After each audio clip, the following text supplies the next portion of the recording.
Bharatiya Janata party Dadra Nagar Haveli અને દમણ દીવ પ્રદેશ દ્વારા કલા કેન્દ્ર ઓડિટોરિયમ સિલવાસા ખાતે બજેટ પર સંવાદ કાર્યક્રમનું આયોજન કરવામાં આવ્યું હતું। પ્રદેશ ભાજપ અધ્યક્ષ દીપેશ ટંડેલની અધ્યક્ષતામાં આયોજિત આ કાર્યક્રમમાં વરુણ ઝવેરી, ભાજપ રાષ્ટ્રીય પ્રભારી, પોલિસી એન્ડ રિસર્ચ તેમજ દાનહ દમણ દીવ પ્રદેશ ભાજપ યુવા મોરચાના રાષ્ટ્રીય પ્રભારી મુખ્ય વક્તા તરીકે ખાસ ઉપસ્થિત રહ્યા હતા। આજના કાર્યક્રમમાં દાદરા નગર હવેલીના ઉદ્યોગ જગતના લોકો, વેપાર જગત તેમજ વિદ્યાર્થીઓ અને પ્રબુદ્ધ નાગરિકો ઉપસ્થિત રહ્યા હતા। દીપ પ્રાગટ્ય બાદ કાર્યક્રમની શરૂઆતમાં પ્રદેશ પ્રમુખ દીપેશ ટંડેલે જણાવ્યું કે અમૃત કલામાં કેન્દ્રની મોદી સરકાર દ્વારા રજૂ કરવામાં આવેલ આ શ્રેષ્ઠ બજેટ છે તેમજ આ બજેટને આગામી 25 વર્ષને ધ્યાનમાં રાખીને બનાવવામાં આવ્યું છે। બજેટની વિસ્તૃત માહિતી લોકો સુધી પહોંચાડવા માટે ભાજપ દેશભરમાં બજેટ પર સંવાદ કરી રહી છે। આવા 2 કાર્યક્રમો દીવ જિલ્લામાં પૂર્ણ થયા છે અને એક કાર્યક્રમ દમણની કોલેજમાં યોજવામાં આવ્યો છે। આ પ્રથમ સંવાદ सम्मेलन सिलवासाમાં યોજાઈ રહ્યું છે અને ભવિષ્યમાં વધુ કાર્યક્રમો યોજનાર છે। कि समझो ये अभी क्रिकेट मैच, तो हम लोग ये वरुण झवेरी से बात हुआ कि डिस्ट्रिक्ट मैच दमन से या दीव से और दादरा नगर हवेली से, और स्टेट लेवल पर मैच होगी, रणजी ट्रॉफी मैच होगी और बीसीसीआई से ये मिलेगा, एफिलिएशन मिलेगा, ये सब चल रहा है।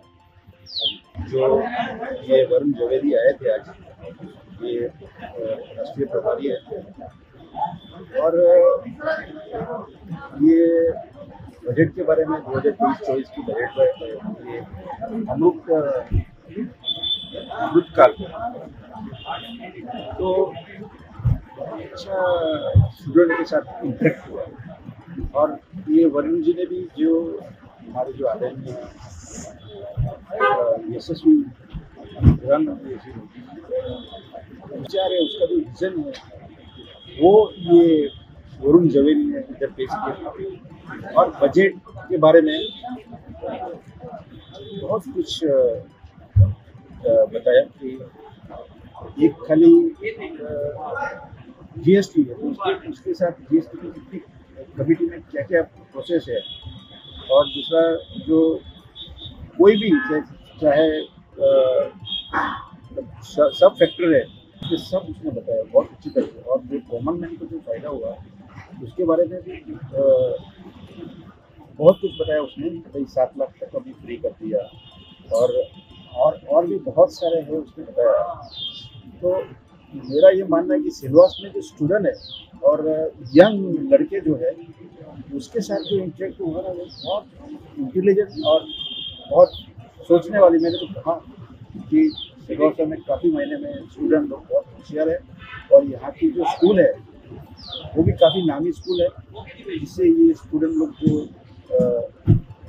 ये एजुकेशन ले रहे हैं। मैंने तो यह भी सुना था कि यहाँ से सब लोग बाहर जाते थे अच्छे स्कूलों में।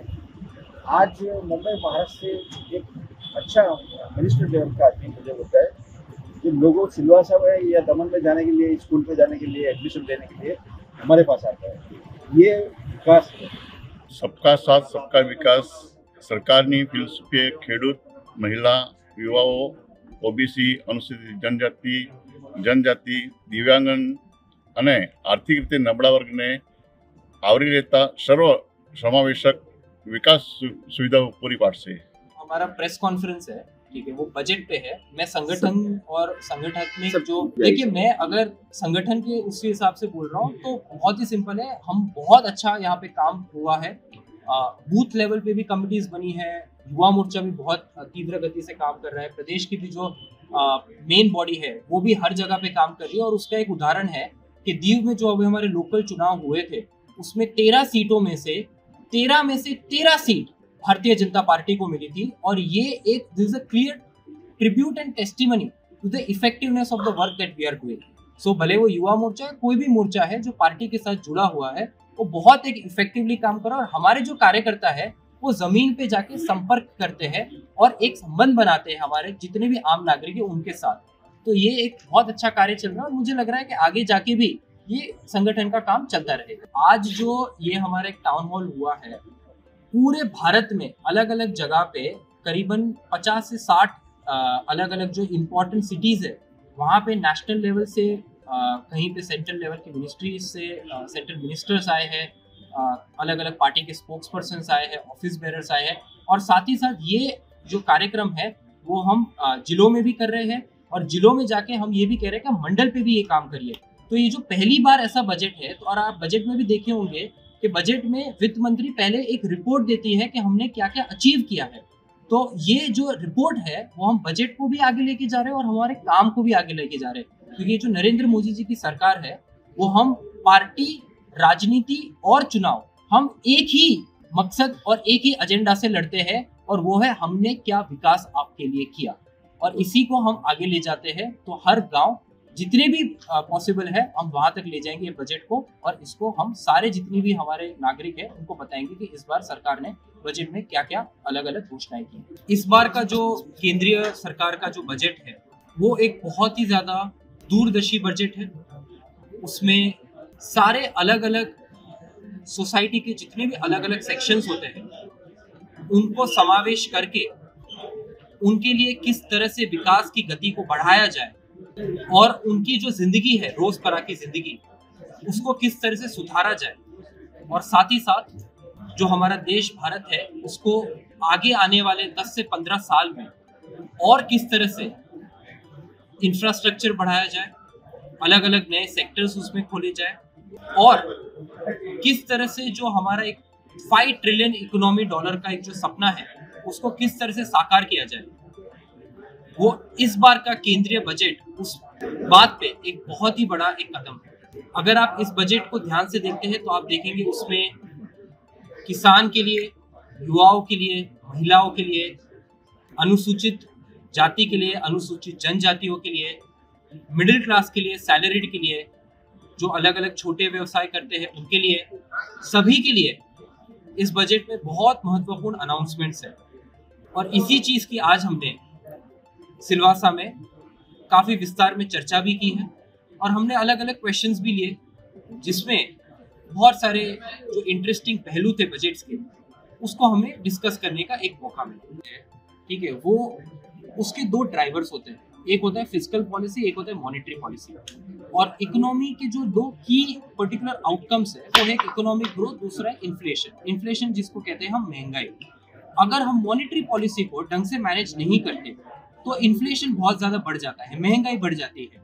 जब आप कह रहे हैं कि आरबीआई जिसने 250 रेपो रेट 250 बेस पॉइंट जो बढ़ाया है उसका जो बेस पॉइंट बढ़ता है वो पॉइंट्स में बढ़ता है, तो उस हिसाब से जो इन्फ्लेशन की जो इस हिसाब से जो क्रेडिट है वो महंगा हो जाता है। क्रेडिट महंगा हो जाता है, इसका मतलब है कि जो सर्कुलेशन ऑफ मनी है वो कम हो जाता है। सर्कुलेशन ऑफ मनी जब कम हो जाता है, जो डिमांड और सप्लाई का वो है, उसके वजह से इन्फ्लेशन एक्चुअली कम होता है। तो मॉनेटरी पॉलिसी और फिस्कल पॉलिसी को जब आप कंपेयर करते हैं तो आप देखेंगे कि इंडिया का जो इन्फ्लेशन है वो आप कोई भी मेजर इकोनॉमी से देख लीजिए, आप यूके से देख लीजिए, आप यूएस से देख लीजिए, आप कोई भी मेजर इकोनॉमी, आज यूके का जो इन्फ्लेशन है that is around 10%, 9.8 to be precise. Similarly US का जो इन्फ्लेशन है वो इंडिया से बहुत ज्यादा है। तो अगर आप देखा जाए तो it is a collection of this type of different measures. अब जब ऐसे फिस्कल मेजर्स देखते हैं तो हम जो हमारी सरकार है वो एक सोशल प्रोटेक्शन स्कीम्स भी अनाउंस करती है। पीएम आवास योजना में 80,000 करोड़ का एडिशनल अलोकेशन हुआ, 2 लाख करोड़ का जो राशन है वो कंटिन्यू होगा। उसके साथ ही साथ हमने बहुत सारे एक पर्सनल इनकम टैक्स में भी एक नया हमने एक रिबेट लिया है, जहाँ पे 7 लाख के कम जिसकी भी आय है उसमें हम एक पर्सनल इनकम टैक्स में रिबेट लेंगे। तो अलग अलग जो ये मेजर्स है उसके साथ जो आरबीआई की मॉनेटरी पॉलिसी है उसमें भारत एक ऐसी जगह पे है जहां पे उसका economic growth rate it is the highest in the entire world in all the major economies at around 7%। At the same time it has successfully manage inflation.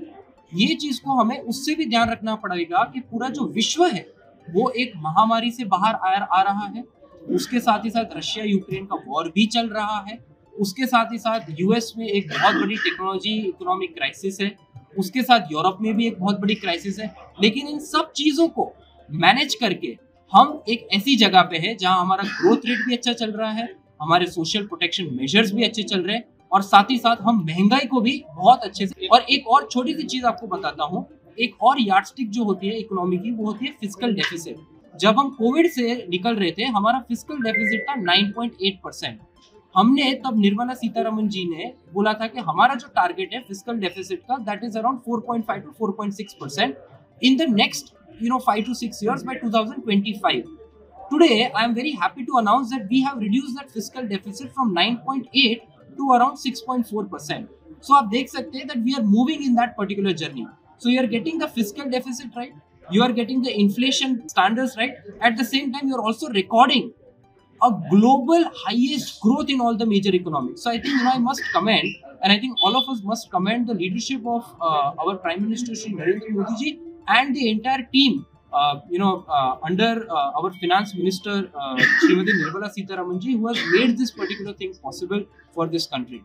जो CPI है वो एसेंशियल कमोडिटीज का एक इंडेक्स रहता है. जो inflation है, ठीक है, वो हर साल एक इन्फ्लेशन भी होना एक हेल्दी है. या तो इन्फ्लेशन हो सकता है या तो रिसेशन हो सकता है. नहीं, आप सर आप ये समझिए, ये बजट में युवाओं के लिए, जैसे मैंने पहले बताया, सबसे पहले यहाँ पे स्किल डेवलपमेंट, जो ब्रिज स्किल डेवलपमेंट है, अभी क्या हो रहा था बहुत सालों पहले, ठीक है, जो स्किल डेवलपमेंट की तो मंत्रालय ही नहीं थी. कॉलेज से लोग जो पास आउट करके थे वो लोग जॉब करते, स्किल डेवलपमेंट का कोई कंसेप्ट ही नहीं था. 2014 में सबसे पहले स्किल मिनिस्ट्री एक बनी. उसके लिए हमने एक पीएम कौशल विकास योजना शुरू की और इस बजट में PMKVY 4.0 अनाउंस हुआ है, जो उनको ब्रिज स्किल्स, जहाँ पे इंडस्ट्रीज जो स्किल्स चाहती है, ठीक है, उसके लिए सरकार युवाओं को स्किल ट्रेनिंग देगी. दूसरी जो चीज अनाउंस हुई है वो है नेशनल अप्रेंटिसशिप स्कीम. उसके अंतर्गत सरकार युवाओं को स्टाइपेंड भी देगी जब वो लोग अपना स्किल डेवलपमेंट कर रहे हैं. करीबन 47 lakh young people will be given stipend under this particular scheme. तीसरी जो स्कीम है वो है PM विकास. तो जो अलग अलग हमारे यंग जो कारीगर है, जो यंग क्राफ्टमैन है, उनको इस स्कीम से बताया जाएगा किस तरह से अपने जो प्रोडक्ट्स है उसको कहाँ बेचना है, उसको कौन से चैनल्स में बेचना है. तो ये जो PM विकास है वो भी हुआ जाएगा. चौथी जो चीज है, तो पहली बार हमने स्पोर्ट्स के जगत में, जो युवाओं के साथ बहुत ज्यादा क्लोजली रिलेटेड है, उसके लिए हमने 1000 करोड़ का अलोकेशन किया है खेलो इंडिया में. तो इससे भी युवाओं को प्रमोशन होगा. लेकिन आप देखिए, जो सबसे इंपॉर्टेंट है कि अगर आप देखते हैं कैपिटल एक्सपेंडिचर जो 10 लाख करोड़ का किया गया, तो जब इंफ्रास्ट्रक्चर बनाना होगा तो उसके लिए एम्प्लॉयमेंट जनरेट होगी. जब PM आवास के जिसमें 80,000 करोड़ एडिशनल एक फंडिंग दी गई है, घर बनाने होंगे तो उसमें अलग अलग अपॉर्चुनिटी आएगी. साथ ही साथ हम भारत जो है वो पूरे विश्व में एक 3rd लार्जेस्ट कंट्री बन गया with highest number of startups. अब हमारे पास करीबन 90,000 रजिस्टर्ड स्टार्टअप्स है, जिसमें 108 यूनिकॉर्न है. तो ये जो एक पूरा सेक्टर है उसमें भी बहुत सारे युवा हमारे साथ जुड़ रहे हैं. तो आप देखा जाए कि स्टार्टअप से लेके स्किल डेवलपमेंट और एग्रीकल्चर से लेके इंफ्रास्ट्रक्चर तक सारे जितने भी अलग अलग एवेन्यू खुल रहे हैं, उसमें आप देखे जाएंगे कि एक लॉन्ग टर्म विजन है गवर्नमेंट का. एक 5 ईयर, 10 ईयर, 15 ईयर विजन है.